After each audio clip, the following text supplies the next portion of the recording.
6 июля мусульмане всего мира отмечают праздник Ураза-Байрам, который в исламе является окончанием священного месяца Рамадан. Ураза-Байрам – это праздник разговения, знаменующий завершение поста. Как отметила его мусульманская община Одессы, расскажут наши корреспонденты.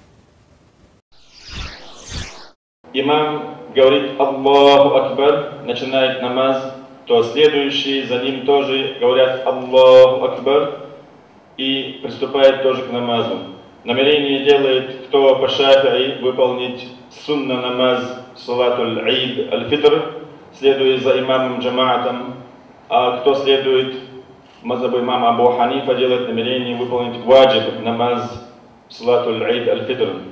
Аллахумма салли аля сайдина Мухаммадин ва аля али сайдина Мухаммадин ва саллим. اللهم إنا نسألك الجنة ونعوذ بك من النار يا الله.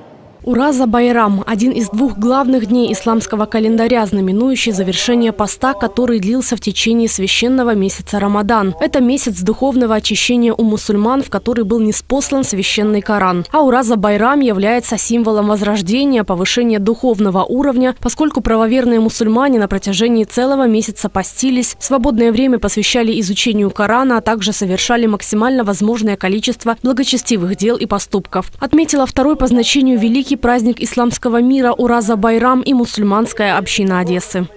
Это великий день для мусульман, в день, в котором принято показывать свою радость и готовиться, потому что они на протяжении всего месяца Рамадан держали пост, а сегодня день, в который мусульмане пожинают плоды, получают воздаяние от Всевышнего, от Бога. Этот день начинается, как правило, у мусульман с праздничной молитвы, которую мы только что прочитали.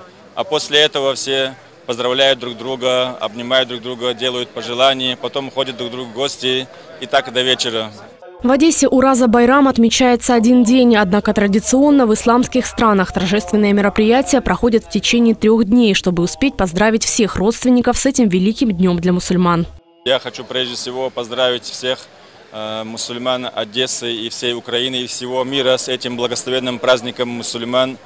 Желаю им укрепления, очищения и милость от Бога, а также желаю для всей Украины, для всего народа мира, процветания, добра, и чтобы никогда не было войны ни в Украине и нигде бы то ни было.